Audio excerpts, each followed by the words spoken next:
Hugh Hefner's great. I don't want to walk around in a robe with a bunch of girls because I do want a marriage and a hot babe that's just my chick. And my goal with Rabbit Wolf is that it eventually runs itself, and I'll have multiple photographers. Like my brand, I've always told people, is like if MTV had a baby with Playboy. It's basically, yeah, we're shooting models, but we're also pushing more into media and other stuff. So it's like, for me, it's like eventually that will run itself if all goes as planned, and I can roll off into the sunset with my chick and focus on my life over here while that's running, and I'm taking my cut and everything's gravy. So I don't want to be that robe guy or a Dan Brazilian. Like, dude, what is that anymore? I've done it on a budget. I could be Dan Brazilian on a budget. Dan Brazilian on a budget. That's okay. There's the promo, Tyler. Yeah. I get to do what Dan Brazilian spends all of Daddy's money on, for next to nothing. You know what I mean? And claims that he's a poker star, which, I was big into playing tournament poker, and I never seen anything about that guy in tournament poker. But however you want to sell it to us, you can. And that's the beautiful thing about social media, is you could be whoever you want. Because, like, and by the way, I'm recording, but the way we work is kind of so, like, just to give you an explanation, this is what I tell everybody. It's just imagine if Joe Rogan was just slightly smarter and there was no discussion of DMT. I think that's a very self-flattering way of talking about raising. No, man, not self-flattering. Delusional is the word you're looking for. Oh, that's that what it is. Yeah. No, but no, we're pretty chill here. So we just, if things need to be cut out, we can talk about that. See, Basil, it's crazy because sometimes I watch your stuff and I'm like, I don't know, is he cool? What's going on here? But then when I hear you talk, I realize that we're so on the same page that it's ridiculous. So I'm right there with you on that whole thing. Wait. No, now I need to know. Yeah. What are you talking about? What do you mean? What do you mean by that? Sometimes I'll watch it. Sometimes I'll catch a clip of like something you chop up and put on Twitter, and I'm like, what is he saying? But then like I'll read into it deep, and I'll be like, oh no, he's right. He's right.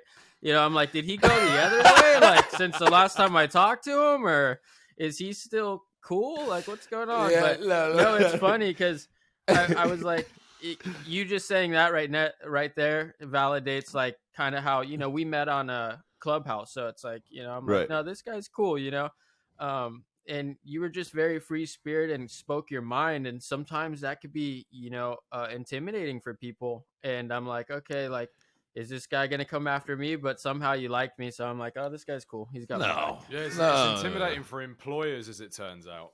Yeah.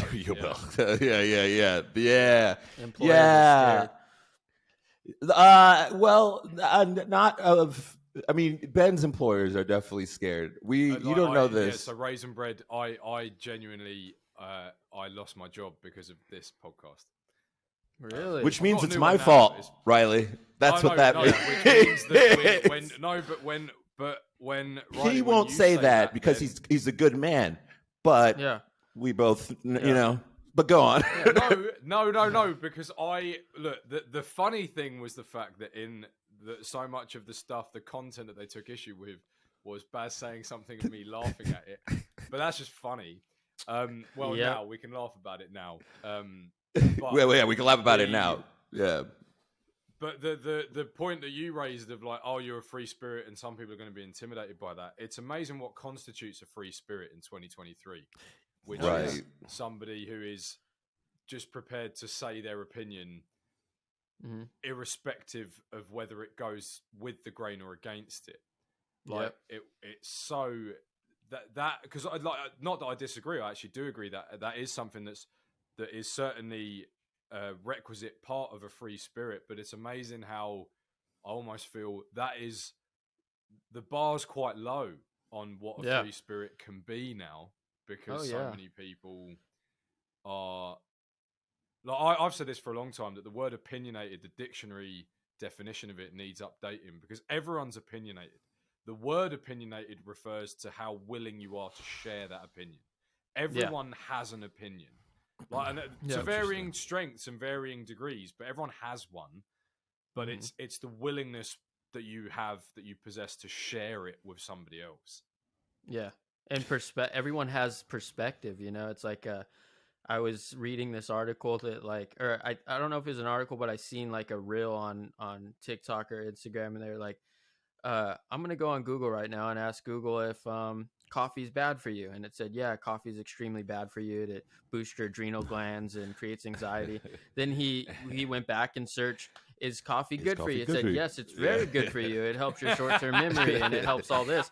And it's like, if that's not like enough of a testament to the times we're living in, then I don't know what is. Because it's like, you just, people literally are in a time where you believe whatever you want to believe.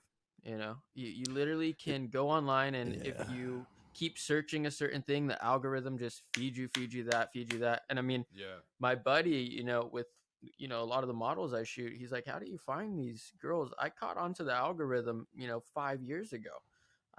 They feed them to me in the discovery, and it's funny now because that same friend sends me DMs all day.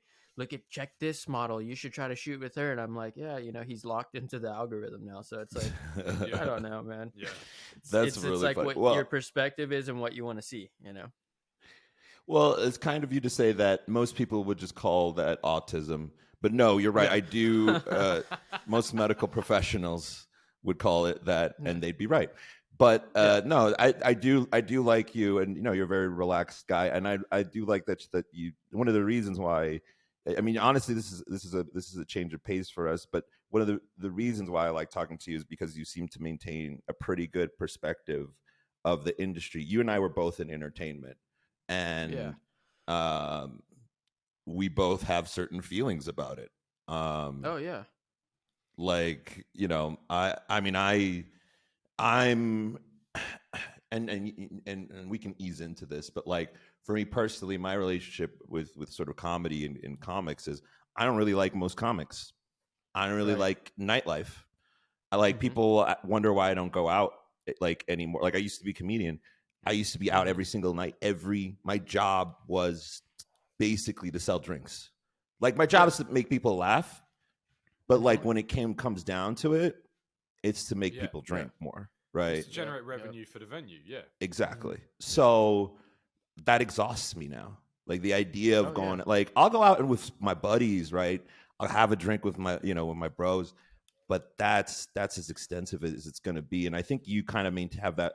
I think you've been in the industry long enough that you have a more realistic, I think, perspective. Because I think when people look at what you do, I think a lot of guys go like, man, that guy's living the life and is living the dream, and you know what I mean? But I don't get that vibe. I know you like your work, but I feel like you're more realistic about that. What do you think? Yeah, I mean, totally. A little background for me, my dad's an entertainer, so I've been in the entertainment business since I was basically a kid. So my father's, drummer, toured. He's done that. So awesome. I grew up around that. And then we ran and maintained a studio for about 15 years in Southern California called Wallace Sound Studios, where we've had like Common Kings through, Shaka Khan, we've had Katy Perry, we've had 50 Cent rolled up one morning. I was all hungover. I was like 20 years old. My dad's like, hey, go down and, watch the shop. I got some group from Interscope. It needs to be there. And I'm like, get down there. I'm thinking, well, Interscope, that's probably a big deal. Kind of a big deal. As I'm thinking that, my phone rings and hey, this is 50 Cent's manager. We're on the 5 freeway, and what exit do we get off? And I'm like, oh shoot. So that was a crazy day actually for me. He came for like 8 hours, and he came with Tony Yayo and Jeremiah, and his girlfriend showed up. Oh my god, it was the whole G Unit. Jeremy. Yeah, that's crazy. And it was crazy because I didn't realize I was so young and just living, and when you're young, I think perspective is different. Same thing. I played so many clubs. I've been on tour, not really out of the country other than Canada. I've done like, Toronto, Ontario, Victoria, Ottawa, and I've done this as a musician? Yeah, pretty much all the states. So I've been drumming and doing that, and I've done 3 tours. So I was in a kind of metal band with the boys when I was super young, and then 3 of those guys and me realized that we wanted to try to go for something bigger and have radio hits. And so we started writing more poppy stuff, and we worked out of a studio called Future Sounds in Hollywood, right off of Sunset, across the street from the In-N-Out Burger. And it's actually where Bruno Mars blew up, he wrote all the songs with the Smeezingtons there, and we would see him out there smoking American Spirits and having a little extra fun. And yeah, one day we came into the studio and it was like our producer was like, yeah, you know, Bruno wrote he wrote Billionaire, the song. And we're like, oh my God. And it was just from there, it was like the guy just it was like overnight. Then like a year from there, you see him roll up in like an Audi R8, and it was like, whoa, they had residual checks laying on the table probably for $80K that they haven't even cashed. It was just like, so I seen that, but I was in the right place, wrong people, I always tell. I had one other guy that we were the successors, I think, and then our singer, he got caught in the drugs and the girls. And so I knew at such a young age that it's like drugs and girls every time was robbing me of my success. And then I realized that, like, in that time I picked up a camera because I had seen Wiz Khalifa had this guy that followed him around with the camera, and they were doing YouTube stuff. And this was back in the day. Yeah, so I picked up, I was like, man, what is Wiz Khalifa's camera guy using? Because I want to film me and my boys in the studio.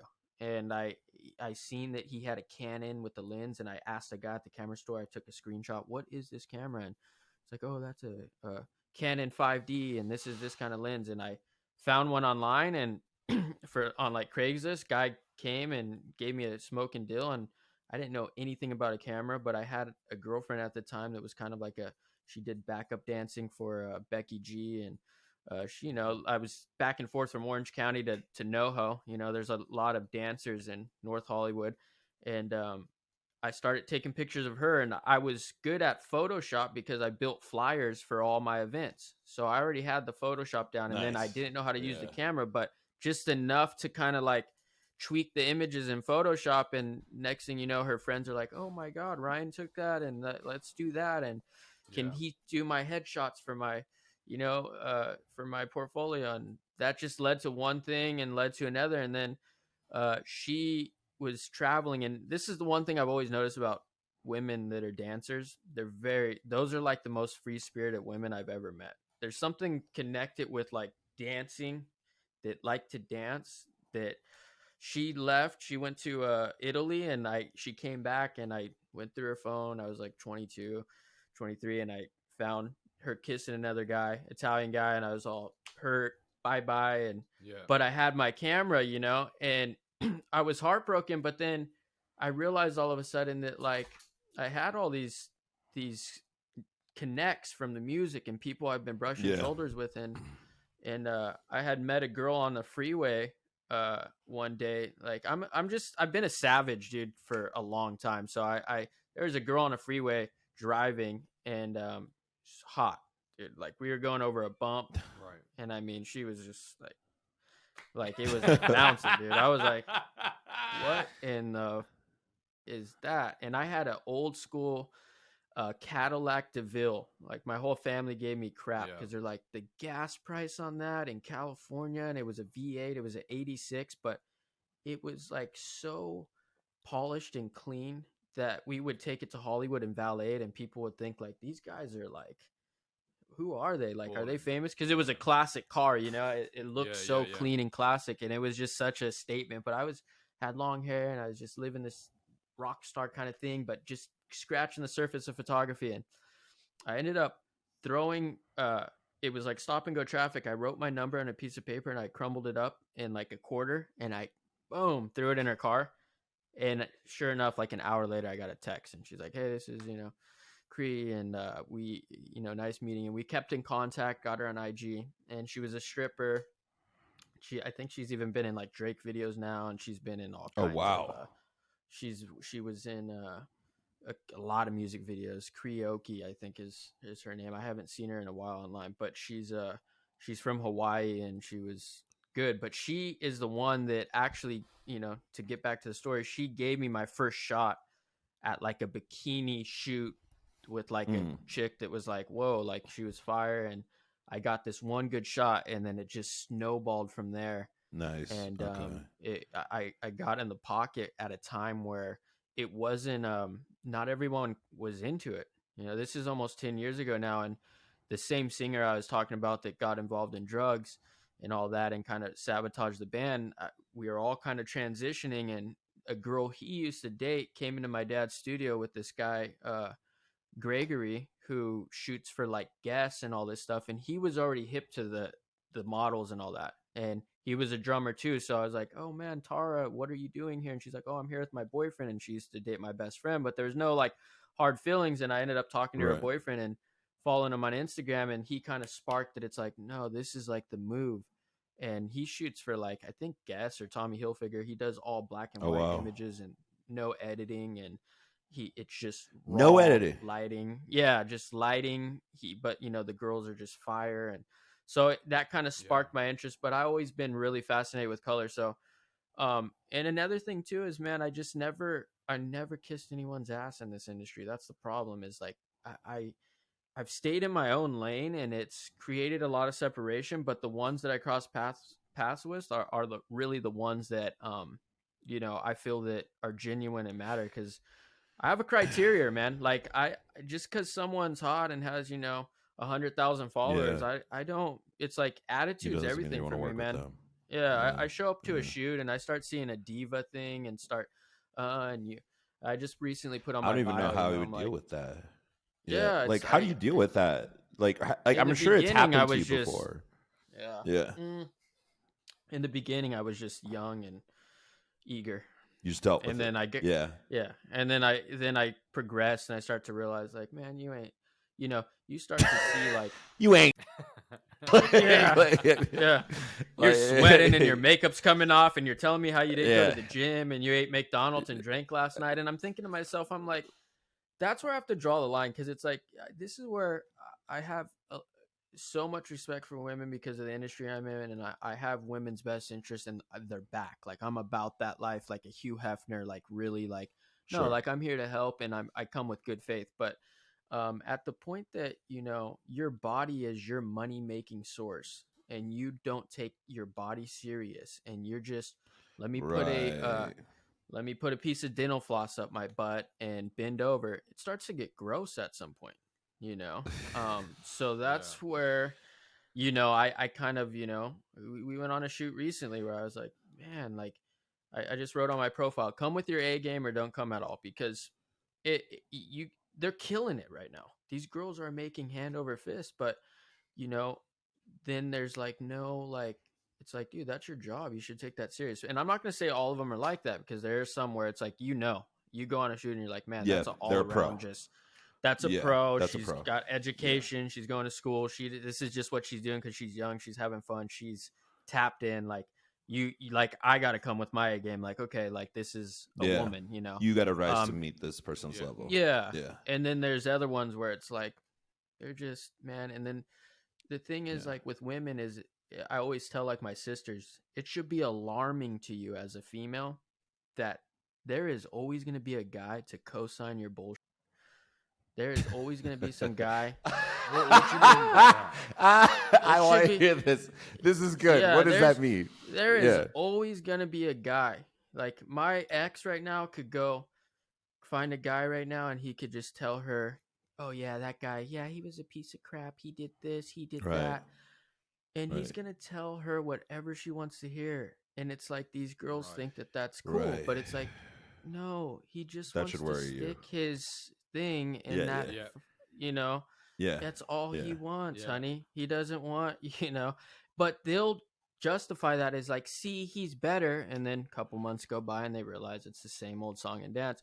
And it's alarming if you keep living your life like that and you don't ever like snap out of that and you know, come to grow up. And I think that like social media is creating adult babies, you know what I mean? Because it's like, if you don't ever have to face some kind of reality, I think men, we grow up, it's more tough. Like there's other men trying to stop you from doing business and, you know, hierarchy and no, you can't do that. No, bro, you know, F you. And it's more grit, and we got to climb, and it's and then you got to work for it. You know, women a lot of times, I'm not gonna say all, because there's girls that come from hard times and this and that and whatever, and it's and not even all. amongst models, I'm sure they're mean to each other. Like I've no doubt. And then there's that whole world, and there's a lot of jealousy. You know, a lot of, especially, you know, with my ex, it was a lot of don't I don't like, those girls are, calling them names and this That's and actually that. really And then interesting.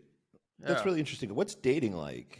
Like, cause like, Ooh. I don't like, yeah. Cause like for me, every like, so as a comic, you, and we, Derek won't admit this because he's a good, upstanding married man, basically married man. I love that.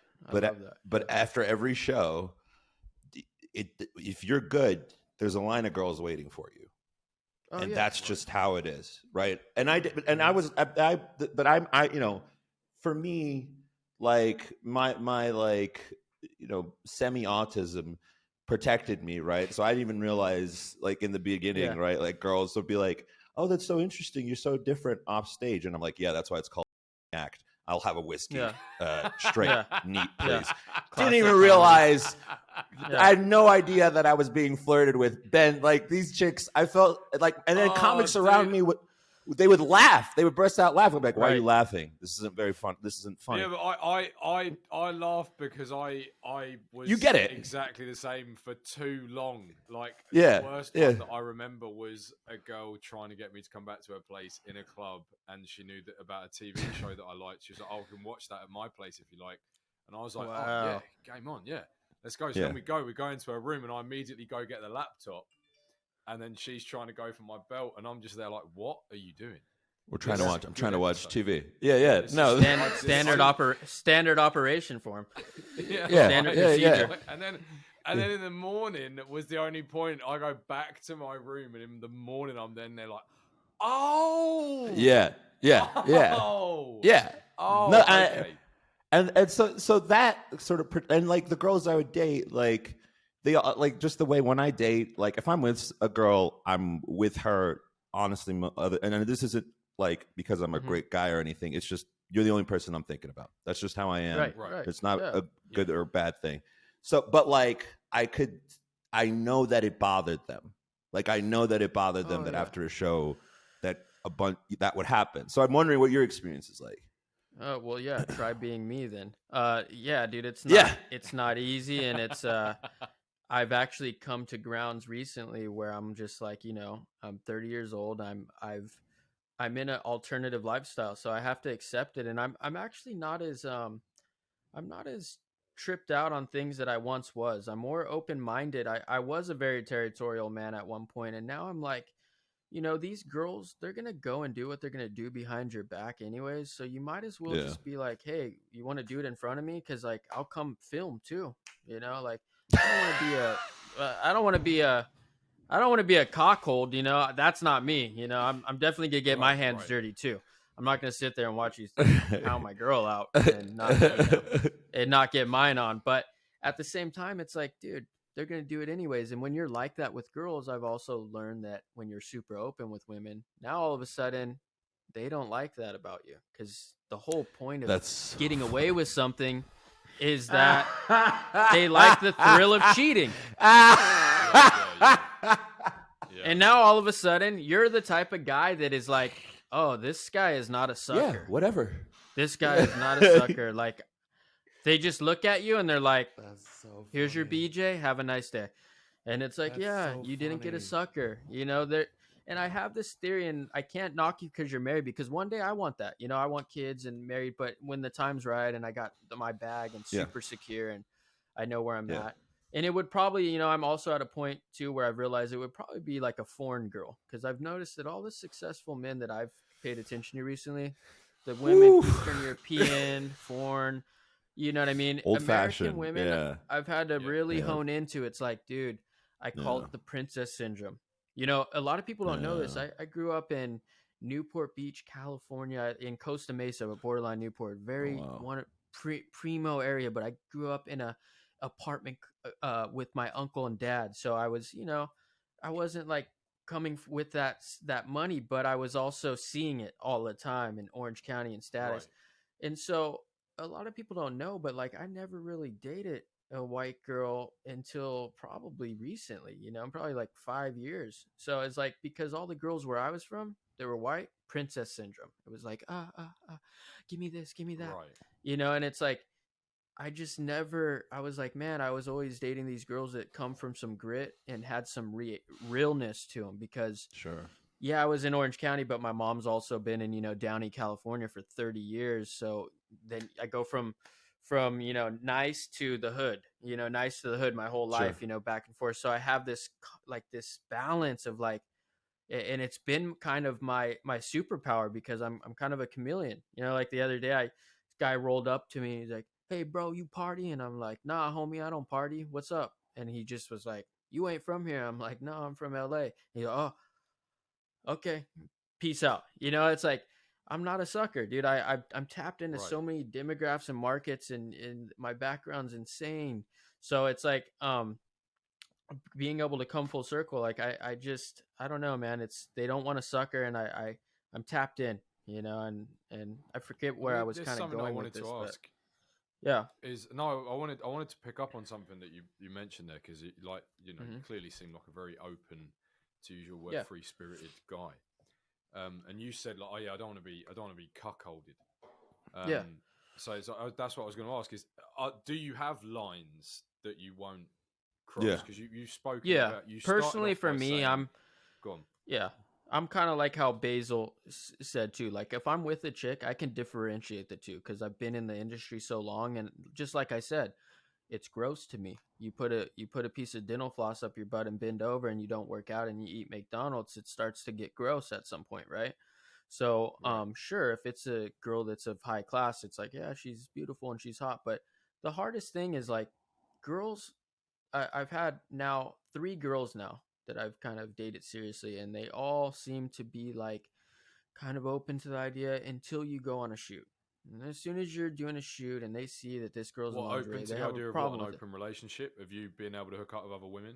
No, so that's never really a thing. It's more so like, hey, this is my work. This is what I do. Right. And okay, yeah, I mean, I don't like it. They always don't like it, but I don't know, but we end up getting more serious, and then they just end up getting their feelings hurt. So now I've had to learn to be like, look, uh, I'm just not into anything serious until I get to the point that I want to get to with this brand, because it's also become detrimental to my success because it becomes a setback because I get a little heartbroken because I'm like, I'm human, and I'm like, man, I really did like her, and you care about this person. I'm 30, maybe I should, maybe it's time for me to slow down, maybe, have kids, continue the legacy and put this down. But I've also worked very hard, and I have like this huge vision for it, and the thing is with Rabbit Wolf, my brand, is that it keeps pulling me back. There's been times where I've kind of just put it down, and then there's like a sense that just there's an energy that draws me back. You're gonna need an immigrant girl. You need an immigrant girl, bro. I'm gonna tell you that right now. So. No, for real, because no, for real, because they get it. Because it's not like I've been talking to this Asian. She's mixed race, but she's an Asian chick. I don't hold it against her, and but like she's gonna listen to this. She's gonna really like that. I'm sure I'm gonna get good feedback. But like I remember one time she was like, "You have the work ethic of an Asian," and I started laughing because she was joking, obviously, but like she got it right. Like I'm gonna have 14-hour days, and she didn't have a problem with it. And I think that's kind of what it sounds like you need, where someone who's okay with your mind sort of being on the hustle. Because to them, to that, at least where I come from, that's considered like attractive, right? Like in my family, like my mom, like the way she taught my sister. I mean, if you go to any sort of like immigrant family, a man who's on his grind, that is an attractive thing. So that's, I think I would consider that option. I would explore that option. If 100. That's kind of where the mind is, and it's crazy because it's such a small niche market that there's no right or wrong way of how to live. Like there is a photographer down in Miami that is kind of inspired me. He goes by Orangutan, and his wife now is she was a makeup artist and stylist, and they just became a team. Perfect. And he literally takes pictures that you think my stuff's bad. I mean, it's like, dude, underneath, I mean, we're talking booty out, greased up, oil. I mean, it's crazy. But I think now, fast forwarding, 5 years of following them online, I think that they are definitely in the lifestyle, if you know what I mean. I think that everybody's kind of having some fun and sharing now. So I'm like, all right, well, and I've told people now, I'm like, man, I'd rather just, it's either, you date a porn star, and because it's like the only way to match my energy is just like, hey, you're in the industry, I'm in the industry, like whatever happens. Because I think there's so much emphasis, and sex is like a very sacred thing. And I do like, the older I get, I do like having one partner, because it's like, I don't want to have to worry about going and getting tested every freaking other week. When I was young, it was like a 98 Corolla. Is that the only reason? Is it just an admin thing, or is there do you think it's something deeper? Yeah, it's like there's like multiple reasons why it just makes sense. But then I've also talked to a lot of older people that are comfortable in their skin, and then it's like you got to ask yourself, like, the marriage statistics, like how many people do you know that have actually stayed married and been married and are successful? For me personally, I don't. Yeah. But I'm also westernized, and American. I don't. I don't think that's it, bro. Because all my friends are like, because like Ben and I definitely lean more concerned. Like for me, the idea of my woman being with another man, I'd be like, oh no, I'd kill him. Like it's not even like, and I know that that's to some people that's wrong. I don't care. That's how I am. Yeah. Well, not her. No, I can't. That's Oh, you wouldn't kill her? Okay. Well, that's a great question. You've presented. No, that's fine. No. You've presented a pretty interesting, because it's technically not his fault. I don't know, quandaries to think about. But the point is, I have the same. I have the same issue, Basil. I've been there, and I'll be the first one to admit, I still deal with some of that emotion where it's like, who's this guy? But I'm also like, dude, it's like I have my pick of the litter, so it's like it should be a compliment. I try to tell women it should be a compliment that I'm choosing you, because come on. I'm sure that goes over real well. Isn't that an eternal? That's an eternal conflict, though, isn't it? Is like because a woman doesn't want to be with somebody who is undesirable. Yeah. And yet, the moment they are with you, they want that somehow, that desirability to just cease. Yeah. But it drives them nuts. It drives them nuts that I have the same superpower that they do. It drives them nuts. It's such a double-sided thing. It's like, why? Most guys do not have the ability to do what I can do. I'm not gonna say most, but it's a small thing that I can just flip the script and go right over here, and now I'm shooting with this girl, and she is single. Oh, you want to go to sushi after? Sure, yeah. Boom, drinks. Oh, what? You know what I mean? Like, they do that stuff, and they have that. Just like I said, there will always be a guy co-signing. There's always a guy in line. It's like, I've been able to crack the code in that sense, where it's like, dude, it drives them nuts, dude. And that's where it's such a bittersweet for me, because it's like, it's okay for you guys to do that, but it's not okay for us to do that. And, it's already been like, I seen a girl. There's this girl on TikTok I always see. She's so great. She talks about like girls, and girls don't like her, but she was saying something like, for female, it's proven. Yeah, it's a proven fact that females, if they've been with 5 sexual partners, over 5 sexual partners, I think it was. Do you know what I'm talking about? Yeah, the rate, the likelihood, the likelihood for divorce. Yeah, because they have something to compare to. Now, men on the other side, they actually don't. You could have 50, but if you find your one, you can be. Well, that's not completely true. That's not completely true, actually. For men, the number's higher, but your likelihood of your likelihood for men, people don't discuss this, your likelihood to get divorced as a man also increases. The threshold is just much higher. But so there is something to be said. But, there's also the question of how much that is tied to mental illness. I'm curious. Exactly. I'm curious as to like why people might not think. Like, to me, I don't know. In my world, you would want to rise to the challenge, right? Like, if a dude has as many options as you can, well, maybe you'll go, maybe you'll be a little extra nicer, or maybe you'll find your alpha, so to speak, and like, Right. Maybe you're a better cook, and then take advantage of what you're good at, whatever that might be. It doesn't have to be a cook. Like, I'm just saying shit. Like maybe you're kinder. Maybe you're better with kids. Maybe you're more supportive of his. Do you not see? Does that not usually happen? What's the reaction? Is it always hostility? Does no one want to rise to the challenge? I think it's just, judging a book by its cover is like, it's the oldest saying, it's like, don't judge a book by its cover. Underneath it all, I have ex-girlfriends that are like, how are you not married? You're such a catch. You're such a great guy. But it's also, I also do have a criteria, because of the amount of women I've crossed paths with, and I know what's out there. It's not like I'm in a small town where it's like, there's, she's the greatest one that walked down the street and her skirt blew up in the wind, and oh my God, it's not like and that. How so how has that criteria shifted, would you say?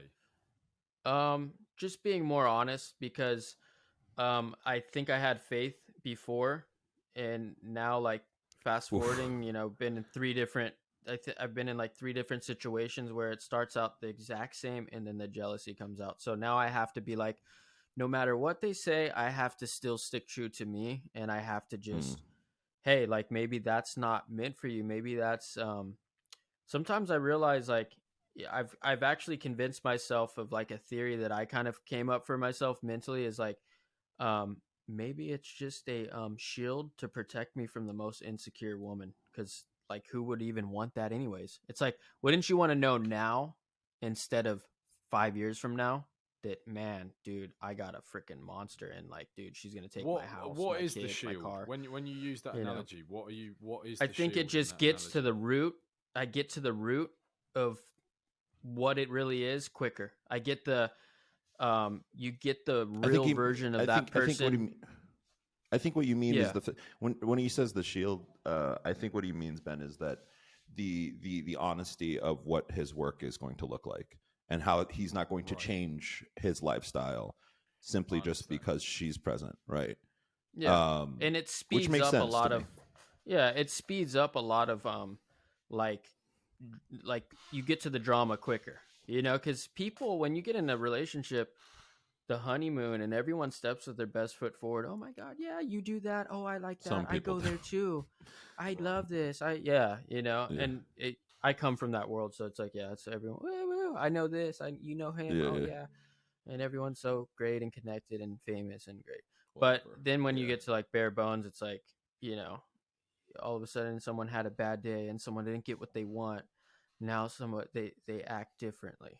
You know what I mean? And that's where I think, like, my brand, it just brings the true color out faster, and then, I got to deal with it. But right now, I think that, just you guys knowing a little bit about my story, I also have to, the one thing that drove me nuts about the music industry was that I had to rely on a guy, my singer, who literally, was a rock star. Yeah, he could have any girl. He was a model, and he was the greatest. You walk in a room, girls jumped and jive. I mean, he just had this thing about him. And then, but drugs and girls were his demise. So, and then it reflected on me, and that's why I didn't get to where I was wanting to get. And then every situation was drugs and girls from that point on. And then, so for me to, like, not stay true to me and sacrifice my goal for that, I have to, if I didn't learn from the mistake, then, it's insanity, right? So it's like, I have to, like, rewind the tapes, and I'm constantly critiquing my life and what I've done and where I can improve. And, I'm 100%, sober, man. I haven't touched alcohol, drank. I've done 2 years sober. I recently drank for like a week. I kind of went on a bender when my business partner just moved out here from California to help me with Rabbit Wolf. And, I kind of got loose, and I was like, man, and then I got right back to, sober. I enjoy being mentally clear, man, reading books and eating healthy. And so, and then that's another thing too, is like, there's not a lot of chicks that are at that high level of, like, are you going to the gym? Are you eating? Do you live a healthy lifestyle? Are you about that? That's interesting to me. That's really interesting to me, because you'd think that these people were, when you see the photographs of them, like, yeah, I feel and like, some of them are. Some of them are like, I've shot with a girl she's about to, graduate law school. She's not, she's real tapped in. She's smart. And that's another thing too. I didn't really come from a college background, and I didn't come from that family that was like, go to college, do this, do that. But I've had to learn the hard way as life's gone on that like, whoa, like I'm not a dummy. I just, my parenting wasn't, had I had a different set of parents that were driving me to go, hey, go to college, you're in a band, that's cool, but you should still, versus like the first band I was in, the singer's dad, like you could go on tour for the summer, but go to college and do this. And because I've been so doing what I want for so long, and I think where I agree with certain things with college, where I believe that college is great is regiment, right? Because I live my life now very militant and get up, go to the gym, eat right, get your coffee, come back home, work, study for this, do that. But growing up, I was like, woo, yeah, woo, jump in a car, go here. Why those guys were, so looking now, I'm like, I respect a cat that did that. Now I don't, certain guys, I'm not going to lie. Like when it gets too frat boy, I'm just like, dude, especially living in Florida. And I watch a lot of, I've been in Florida 2 years now, and I've been able to tap into that demographic. And I'm like, oh, so this is what's been going on for the last 100 years. Yeah. No, I hate Miami. Breeding within the money. Yeah. Yeah. It makes me miss the wife and children I do not have. That's why I hate. Every time I did a show in Miami, I'm just like, get me out of here. Get me out of here. Yeah. But no, I hear you on that. I'm wondering like, so you've talked about dating, you've talked about like the fact that it seems like things aren't as glamorous as they might seem, and people are actually a lot grosser than they seem.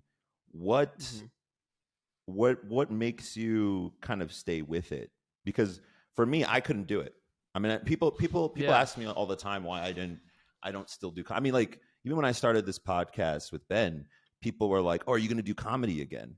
And I was like, "No, I'll never step.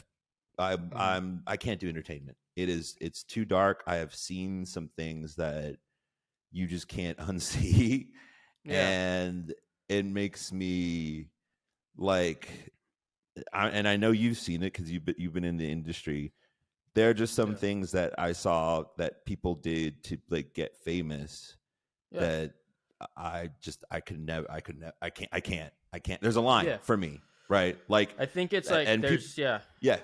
Go on. No, with where you're going with it, I hate interrupting. My bad, dude. No, you're good, bro. I think where you're going with it is like there's the youth, right? That's striving for that fame, and then you got guys like Dana White and Joe Rogan that are Joe Rogan. I agree. Like I was a fan, and now I'm kind of like he's got two, and I'm totally the whole mushroom and psychedelic thing, and everyone trying to sell that online. It's like cool, yeah, it's great. I don't think it's bad, but it gets to a point where it's like, at what point are you justifying that you're just a drug addict? You know what I mean? And you're dude. It's like, dude, I believe see something different. It healed me, it changed me, but I've seen so many people like that in my life that do that, and it doesn't. They think it's doing that, but it's not. It gave them maybe some kind of inspiration for that moment, but then the downside is 3 months from now you're having a mental crisis, and and it's like, man. And so to tie back to what you're saying, I think that people want stimulant in life. So like for me, I don't do drugs. I don't party. I'm freaking clean, bro. I drank water and coffee this morning. I'm fasting. My mind is on point. So my high, I think that we all crave stimulant. We take a shower because it's a stimulant. Well, and you got to be clean. We have sex because it's a stimulant. We go for a walk. We talk to people. We're on the roll of stimulant all day. Some people take the easy way out and they get drugs to stimulate because they just sit there and they do that. And wow, because they don't want to work for the high. They don't want to go run. They don't want to go. So for me, the photography has become a high because even though some models that I meet aren't the greatest, there's situations like tomorrow, I get to go shoot in a mansion in Siesta Key. that I got invited to. It's a hot chick that I could already tell by talking to her. She has her together and she's great and she's nice and she's, you know what I mean? And it's like, she's a pro. And I'm like, cool, I get to go network with someone. And, you know, I'm working on a business proposal and working on getting investors right now for a project I'm working on. So, you know, you get to go network and you get to go meet. So I have the keys to the city in some regards, but you gotta, it's kind of like, it's already life in general. You gotta kind of cipher through the good and bad. You're just kind of, you know, this one's bad, this one's good, keep that one, this one's good. You know, Basil's good. That's why I'm here. This guy's a chump. He's trying to do TikTok and, you know, just this and that, you know. Oh, so I'm not trying to do TikTok at all. I'm not trying. Someone else is trying to do TikTok for us. Yeah, you know what I mean. No, you know what I mean. Yeah. I wanted to pick up on something that you said there, Riley, about like when you talk about your Joe Rogans and they look to psychedelics and people look to stimulants, and it's like, because I concur. Do you think it's that people are trying to find something to put faith in? Exactly. Like, that's another sort of big follow-up question. What do you put your faith in? Yeah, that's a great question. Man, that's a great question. I think I put my faith in like leaving behind like one of my best friends, Nathan. He always tells me Riley loves to play the video game on hard with a broken remote, you know, with a broken controller. And he's been saying that for years. Sounds like a good friend. That sounds like a good friend. And it's so true. It's so true. There's so many things right now, dude, that I could do. I mean, I could become famous overnight right now if I wanted to. And that's not even me joking. That's a fact.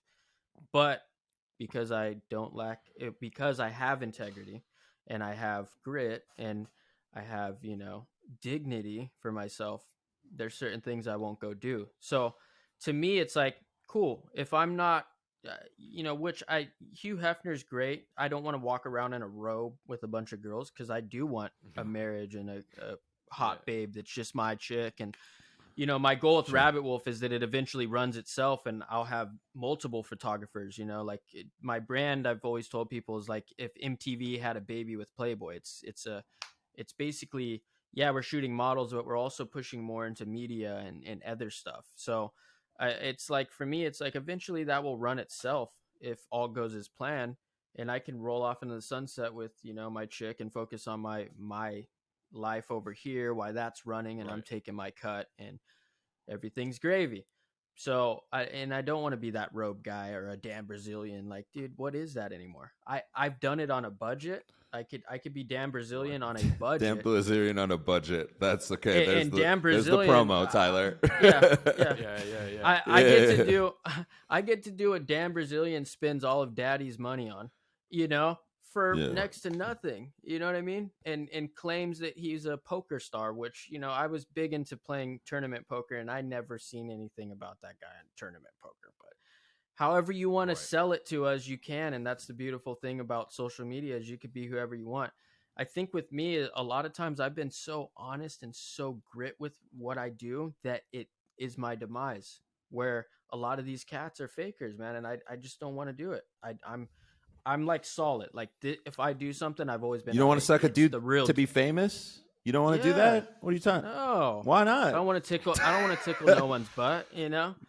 Right. I mean, bro, hey, yeah. But like Ben, you laugh, bro, but it is like, bro, I used to run just a local show in Chicago. Mm-hmm. The things people would try to do just to get on that show are that, and that's not like, this isn't like a LA show like Good Heroin or like one of like, a Bill Burr Presents, right, where he gets his crew on. Like the things people will do to get famous, it's some of the like that. This is why I left Ben. Like this part of why people are like, oh, you failed at comedy. I could do comedy tomorrow if I wanted to, but I don't think my soul could handle it. I genuinely don't think I could come out of it without being like something whatever the soul is, it would be broken a little bit. There would be a crack. No, I know what you're talking about, because it's like this is because I take issue a lot when people tell me, because I'm in the creative industries as well, and it's like, and people will tell you a lot that it's like, oh, you've just got to suck it up for now in order to get to the next level. It's like, yeah, but I'm convinced that by the time you then get to the next level, you've already compromised on your principles so much that you may as well have not had them to begin with. Like the idea, because like these people that think, like, take a game changer, right? Like Elon Musk. This idea that he played the game and then got to where he is and then started to make changes is nonsensical, if you ask me. So that's just not how it goes. He's always been a renegade, because to get to the C-suite level, if you've had to kiss ass and compromise and bend over, by the time you've got to the C-suite level, if that's worked for you up to the C-suite level, why would you change the recipe? If you're going to be a renegade, you're going to be a renegade. And I'm not saying that as somebody who particularly is. I certainly have that streak, hence why we're doing this. It's one of the cornerstones as to why Baz and I decided to, like, well, let's see if people like what we've got to say. Let's throw it out. Let's throw it out into the ether and see if it sticks. Because I've dabbled in YouTube. I'm a car lover, which is why when you were talking about your '86 DeVille, like, I can picture that. So I could see your eyes. I was like, Ben's loving this. I've dabbled in car content on YouTube, and I love doing it. But it was like the idea that, and what was crazy was I was actually having this conversation with my wife. She said to me, like, because I have a mixed feelings on the influencer economy and what influencers are, and I was saying to her, like, I think it's because it's a career based almost, or a life based almost purely on consumption, as opposed to an exchange of consumption and production. And then that's she really kind of pointed out, she said to me, as is one of her excellent ways, she goes, but if somebody gave you the opportunity to do that with cars, I think you'd take it. Like, if you could just do that. Damn, she got you. She got you. She got you. But it really made me think about, like, wow, would I now? Now that she's made me aware of that, now that I'm tuned into, like, well, that's what these guys, and like, I can try and be verbose about it, and look, like, there's a great channel that I absolutely love called Throttle House, and it's one British guy, one Canadian guy out of Toronto, I think, and they make great car content. But it's like, we're talking like Top Gear production quality. Like, it's top tier production. It's excellent stuff. Even just from a cinematographic point of view, it's superb. And so I like a lot of metal work. And they have like great animations, and they have great B-roll, and it's like, and they really know what they're talking about when it comes to the vehicle. It's not just some guy with his iPhone pointing at a car going, "Oh my god, guys, look, a Lambo." It's not that. It's really getting into the weeds of it and going like, and they have a camaraderie. And so I'm sitting there going like, that is where it starts to change, isn't it? With the whole influencer thing, is like when you're getting to the point where I'm actually tuning in because I want to hear what these guys have got to say. It's not the algorithm pumping it to me. I am waiting for them to upload because I want to see what they have produced.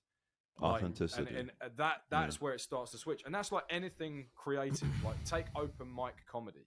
There is a turning point where you as an open micer, as a new guy, you need the audience. The audience doesn't need you.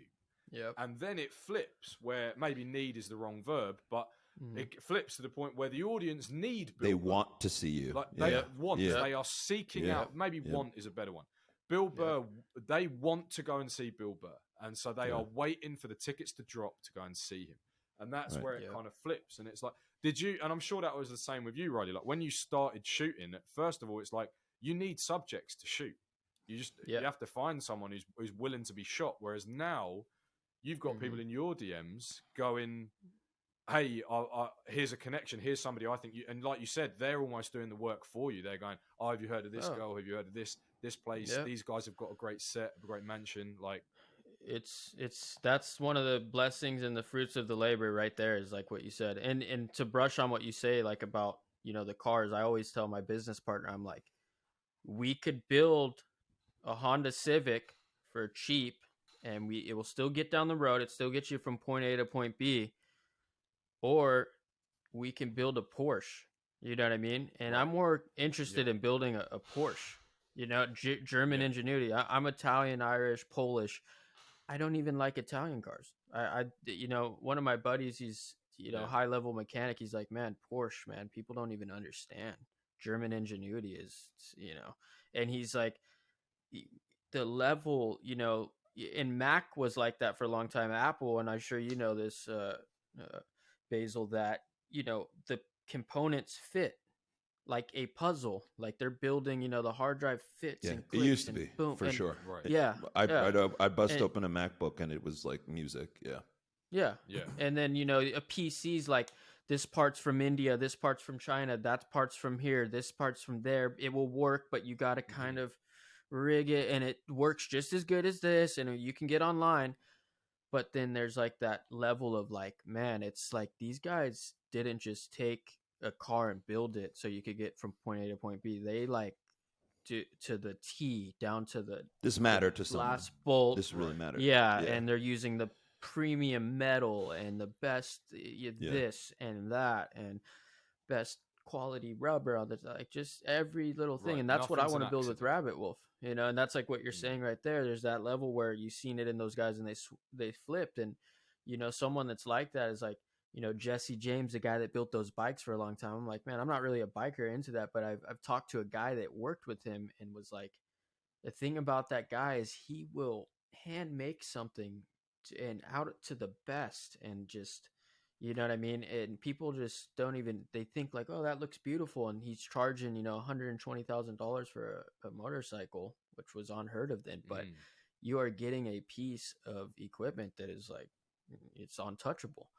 There's, you know, it's top the difference. It's not a $9,000, you know, and that's what I look for in quality. It's like, I don't want to build a Honda Civic. I like it. It's cool. It gets you from point A to point B. I want to build something that's so tight and real and really does work. I don't want to get investment dollars and build something that isn't real and good, you know, like, oh yeah, thanks for the money, woo, and it didn't work, oh no, BK. It's like, no, I'm really about building something that's like, this is top tier. So, and that's what's been going on with, you know, my brand, is like not getting away from just being the photographer. It's like, there's more demographic to tap into over here, you know. What would you say has been, what would you say has been the most challenge? Like for me, like I said, the most challenging part, honestly, in comedy, I think you've alluded to some of it. Like I mean, this is probably a part. This is a problem. There's some real arrogance in me where I'm like, I don't need to kiss this guy's ass. I don't need to be nice to this. I'm going to be polite, right? I'm going to be cordial. I'm not going to be, you know, needlessly rude to someone. That doesn't make any sense. But also, I'm not going to like do weird, right, or talk in a certain way. Like, you know, Derek, who's one of the people on the show, he's a comic. He's a big deal. Derek is a huge deal in the comedic community. But we didn't become friends because Ben knows I genuinely love Derek. There are so many comics out there that I could have became friends with. There's a reason why I became friends with Derek, because he was the real deal. But for the most part, you know, in comedy, at least in the comedic industry, that was one thing I couldn't do. I mean, I'm wondering, like, what's been the most difficult challenge for you, other than like, hey, I'm gonna do things a certain way. Like, have there been models that have been particularly difficult? Have there, you know, what's been your biggest challenge? The biggest challenge in this industry is basically what you said, and that's what I deal with, is not wanting to, like, I don't care. Yeah. I don't care that you got a yacht. I don't care that you know so and so, because I'm so tapped in, man. It's like, I'm like, in my like mind, sometimes I'm like, I'm Hollywood's best kept secret, really, and I don't even want to be that. You know, there's part of me that's like, I like the limelight in this, and it's pop culture, I guess, is what I like. I like art, and I like it to be recognized and to be like, wow, you know. So, but then there's like the price tag that comes with that isn't always what like, Super that's not expensive. really, it's like, Yeah, it's like, no, I don't really, I'm not really that person, man. I don't, I'm really authentically doing this, and to me it's worth a lot, and I'm not going to like just go, oh, cuz to me that's such a you get to a certain level where it's like such a easy way out, but it's like dealing with exactly what you're saying, Basil, is like sometimes, yeah, I've as I get older, I gotta like watch my P's and Q's because the old me is not, I'm not like I can be like on the other side real quick, throwing champagne bottles across the room, and like that's something people don't expect from me because I'm so mellow. But it's like, yeah, I'm nice, but I can flip to the other spot. And I've learned to, as I get older, it's just not classy. It's not right. There's another way to go about what you're doing. But another big challenge too is just the people in the industry, jealousy, man, trying to hold. There's like gray areas so and unspoken things that I know have happened. Like there's been models I was supposed to shoot with that all of a sudden they shoot with someone else and now they're not shooting with me, and I can tell that photographer's got something kind of happened. Beef. Yeah, where they're trying to say, yeah, screw that guy or this or that, and there's a lot of, and then there's also like the big-headedness. There's also, that's why I kind of came to Florida. A lot of the hottest models that were coming to LA, were always like there's some good babes coming from Florida. And so I took a trip down here like 6 years ago when I first got into the industry, and I was like, my aunt lived down here and I visited her and stayed for 2 weeks, and I liked it, man. And I was having a good time. I'm like, I got to get back there. I got to get back there. And I finally made it back here, but I made it back here with a girlfriend, and then I had to go through that for 2 years. And then it kind of like, I'm finally where I want it to be, but I'm kind of in this, kind of situation. And so, but now like today, as we speak, like I'm like, I'm like, it's on now. Like I'm finally like aligned with where I need to be. I know all my pitfalls, and it still happens, man. There's so many. Another funny thing that I'll put you guys up on is I hate to say it, but like if I'm dry and I'm not posting anything, no one wants to work. But as soon as I go out and shoot tomorrow, my DMs will be 10 people. Oh my God, we should shoot. Oh my exactly God. What happened to when I hit you up the other day? Where were you? And that's like where now I've actually that's a weird one. Where it's weird, man. And it's like I had sense though, doesn't it? Like it you got to keep the treadmill going. It's like it's brutal and it's fickle, but it's like we're all guilty of it as well. Yeah, like, but it is weird, Ben. It's weird because like I used to never post my when I started out. I never posted my tour dates, but then I noticed exactly what you're talking about. And as soon as there's some hype behind you, it's like, hey, how you been? What you doing? Suddenly 10 bookings, just like that. And it's crazy. My business partner came out here, and he flew out here, and he came to Miami, and we did this shoot. Because I started realizing I'm going to start bringing people to my shoots, because I caught on to this. It's like, people like it. They're like, whoa. When they see it online, it's one thing, but when they're in person, they're like, dude, that was fun, and game. Wow. Yeah. And so I started learning that, like, I'm not going to just go to a shoot by myself. Like, if you guys wanted to roll with me tomorrow, I'd be like, let's go. Yeah. I don't care. Like, people come with me now. Like, I'm sharing the wealth. Like, yep, it's fun. So I told my business partner, he comes out here, and he's like, there was this girl, my business partner, literally, he was running a huge tech company, and I don't want to get into his beef because he's got stuff going on and whatever with that still. But he literally had to go from, rags to riches, had to like go back to like sleeping in a car for a second. And there was a girl, and he's like so straight up, he's just like, yo, like, this is my situation right now. And the girl was like totally like, you sleep in a car, you're weird. Right. And like, I'm just not in a good spot right now, but hey, honest with her. And I'm like, that's rad that you're honest with them like that. I've done that before too. And I've seen chicks run, and that's rad. More power to them. Girls want security. I get that. They want this. But that's fair. When he came out to Miami to shoot with me, and that same girl seen that, she also followed my page and she was like, oh my God, how do you know Rabbit Wolf? And I told him, I'm like, bro, I said, I hope you're ready. I hope you're ready for a ride because he's got a chick out here right now. He's seeing, and she's cool. And he's like us, man. He's like, he's 42, so he's over it. He's been married, so he's like, dude, I don't care. But I told him, I'm like, people are gonna come out of the woodworks, and on top of it, you're gonna get haters and people you've never spoken to your whole life, who are gonna hate. Yeah.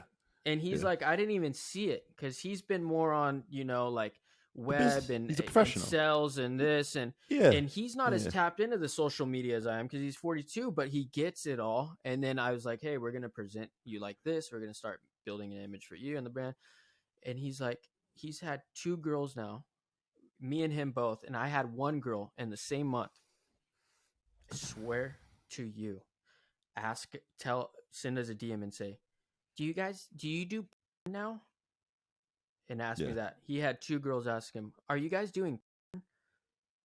It's like, and they're the same girls. They got fake lips and but they're like the insecure ones that don't want to go modeled, but they're just hold the camera up high.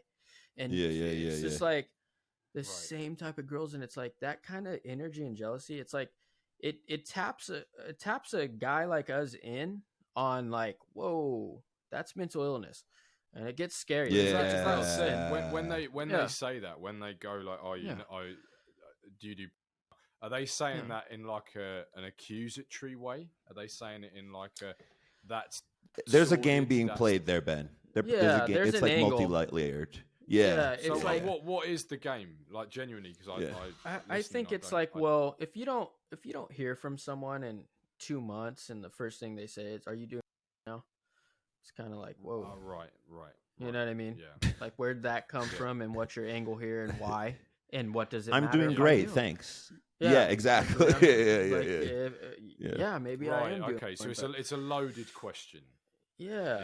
Very loaded. And there's also like depending on the girl, like, because like that's the thing. Like that would, I mean, honestly, Ben, that's happened with Raisin Bread.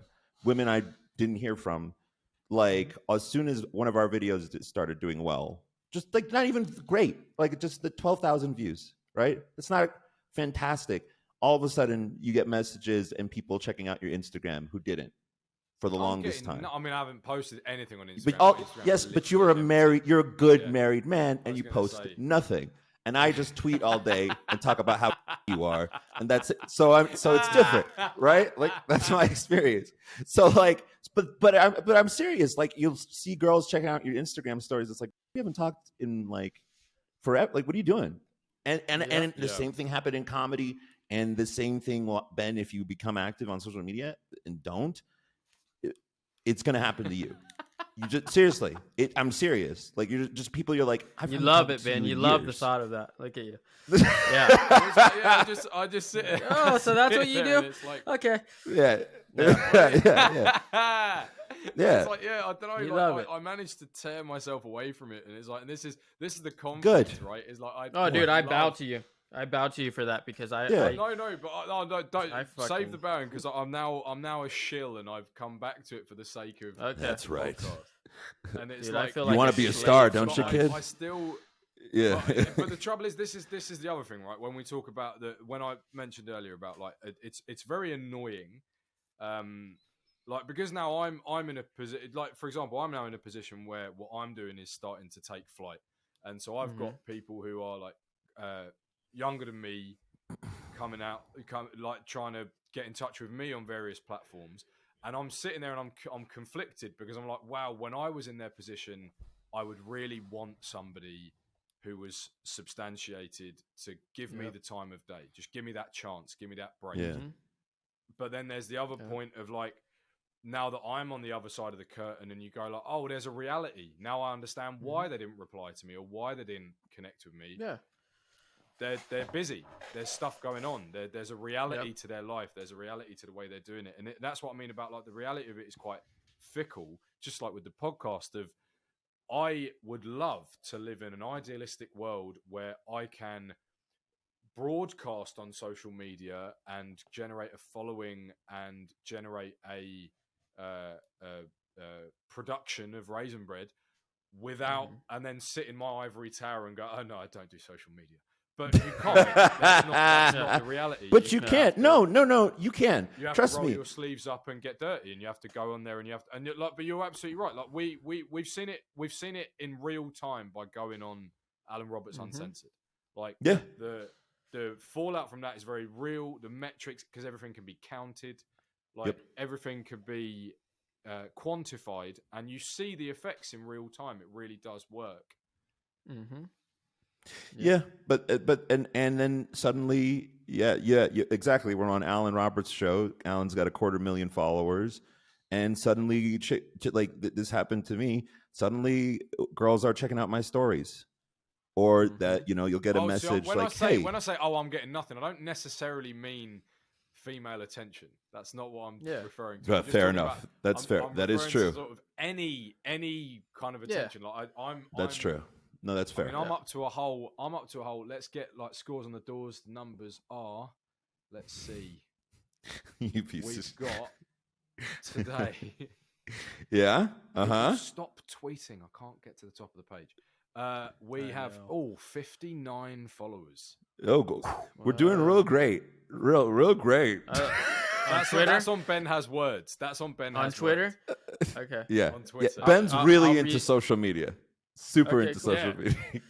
I gotta get you when we get off, and I'll retweet all this stuff. And you guys, I got two Twitters, but I never was a fan of Twitter. I think I've been on since 2018 or something, but it's recently since Elon's got on it. The thing is, it's the only place where you can like shamelessly promote without getting flagged for spam. Like you can send a substantial amount of links out, and I'm like, whoa, bro, look, this is powerful.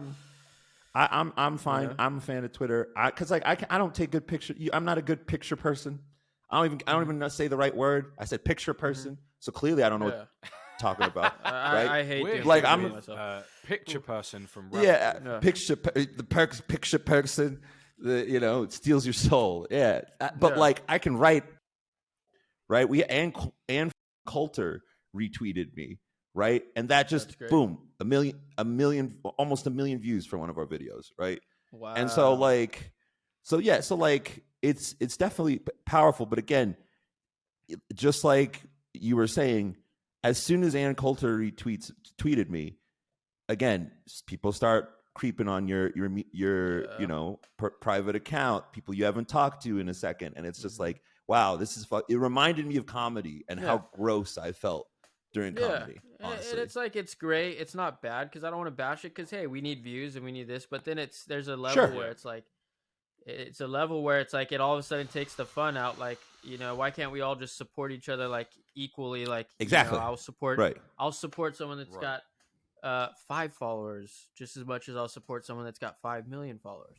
You know what I mean? If I take a picture of a girl that's this or that, it's like, there's a sense of grit, right? Like I just recently did a shoot, and I don't want to throw names out there, but it was like all I heard when I was on the shoot is, we repost everyone's, we do this, we do that, and I was like, oh yeah, trust me, I'm all about that. I got every single person's handle and tagged them, even if they didn't. If I just met them at that event, and I retweeted them or I reposted them in my content, and you know what? I got no freaking reach. I got no repost, man. I got likes and some comments, but I'm thinking, people are just, and that's why I have to say that, like, I don't want to knock anybody for mushrooms and this and that, but a lot of these people that are like that, it's like they don't even know what they're saying. They're loaded when they're saying it. They're loaded when they see the picture. Yeah. They don't even remember what happened 2 days later. So how are you going to go against me when I'm completely clear? I'm repeating verbatim what you told me, because I wasn't drinking and I wasn't, we're going to be rock stars and I'm drinking and life's great. I wasn't there. I was just, okay, cool. Heard you. I took the note and I did. And you didn't hold to your end of the bargain. So, but you know what? What's really frustrating about that for me is that like this is Derek can tell you this. Like, in fact, I think we mentioned it in our interview with him. what happened?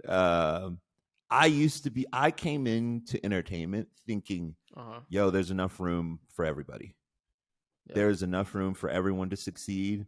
We can all figure out, like, and by the way, I was right. I found out I was right. But like, people don't know that. People are so cutthroat, right? That they're like, oh, I'm gonna take this model from Ryan, right? Yeah. Like, even though there's tons of girls out there that you could photograph, and it doesn't make any logical sense, right? Yeah. But like, that's what really frustrated me about the industry, I think, was the fact that people didn't understand. People, not only did people not understand, but like, people were just like ready to sabotage one another when a rising tide lifted all boats.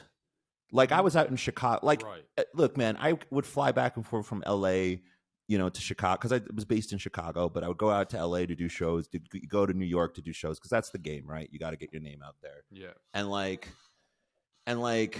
it was crazy to me, especially when I was in LA, where it was like, oh my God, there's like so many opportunities. Why the frick are we fighting each other? Like, why are we trying to devour one another when there's so many things we can do? We don't even need to work forget like the contract positions, right? Like, forget the Writers Guild working for a TV show, just YouTube or freaking, TikTok or freaking, like, there's so much you can do.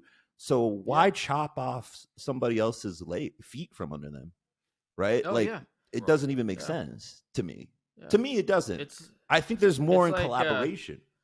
But we can agree to disagree all day, right? It's like, the people that I'm worried about is like, when the first thing out of their mouth is like, I disagree with you on that topic. It's like, okay, now we got a problem. Like, I might not believe in something you're saying, Ben or Basil or this or that, but we could sit here and talk like gentlemen and be classy and hold a conversation and get each other's point of view, and we can go about our day and still be friends. And that's like what the world lacks right now. It's like, I get so many opinionated people that I see, especially in the influencer world, where it's like they think it's their divine right to stand up and say, no, I disagree with you on that topic. And it's like, so the thing is, that's fine if they want to do that. We're gonna, and this is the point that I believe that you're making is like, there's a way to do it. It's fine if you want to do that, but then you need to bring some substance. You need you need to match it, like you said about the idea that, like, if we are to disagree about something, we can sit here like gentlemen. And what I'm inferring when you say that is, first of all, treating each other as equally valid in the dialogue, and also given as good as you get. So it's like, if somebody has made a concerted effort to construct their point and form their view, and I disagree with them, I owe them the courtesy of bringing the same level of intellectual integrity in my response, rather than, like you say, just vapidly going, I disagree with that. Or the worst one of, let's agree to disagree. God, let's agree to disagree. That one's you can you. I had an old guy tell me, you could tell someone they're a piece of crap rude, or you could tell them nice, and they'll be okay with it if you say it nice. Like, hey, I think Basil, I think that you're just a piece of crap, dude. I don't really like you, man, but that's really nice of you to say, Ryan. Best of luck. I don't always get compliments like that. Yeah. So, or I could be like, don't ever hit me up, I hate your podcast. It's just like, it's all presentation, right? It's like,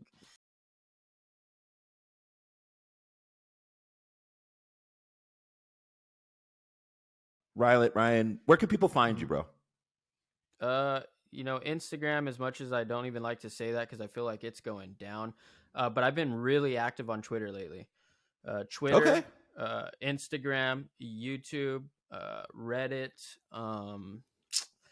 Is your handle the same? TikTok. We'll post the handles. Same everywhere except for TikTok, because I've been banned from TikTok like 3 times. So I think I go by the Wolf of TikTok, and I spell it how I spell it. It's TikTok. That's funny. RBBT. Handle, the Wolf of TikTok. Yeah. And they've let me keep that one. Thank God. I kind of like it too. So it's RBBT WLF is the name. So it's pronounced Rabbit Wolf. So I spell Rabbit Wolf without the vowels. So awesome. Anywhere there's a vowel, just remove it.